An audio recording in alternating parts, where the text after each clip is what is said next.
একদিন এক জঙ্গলে এক চালাক শেয়াল খুব ক্ষুধার্ত ছিল।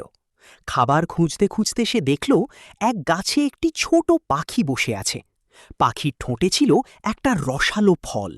শেয়াল ভাবল, এই ফলটা পেতে হলে বুদ্ধি খাটাতে হবে।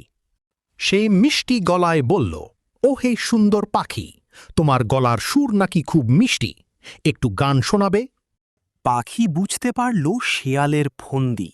সে মনে মনে হাসল, কিন্তু কিছু না বলে চুপ করে রইল।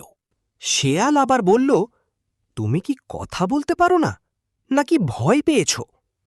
এবার পাখি একটু বুদ্ধি করে ফলটা গাছের ডালে রেখে বলল, গান শুনতে চাইলে আগে চোখ বন্ধ করো। শেয়াল চোখ বন্ধ করতেই পাখি দ্রুত ফলটা নিয়ে উড়ে গেল। শেয়াল চোখ খুলে দেখে, না ফল না পাখি। সে হতাশ হয়ে বলল, আহা, আমি তো নিজেই ফাঁদে পড়লাম। শিক্ষা: অন্যকে ঠকাতে গেলে অনেক সময় নিজেকেই ঠকতে হয়। আপনার কাছে ছোট্ট একটা রিকোয়েস্ট, আপনি যদি আমার চ্যানেলে নতুন হয়ে থাকেন, সাবস্ক্রাইব করে পাশে থাকুন এবং একটি লাইক দিন।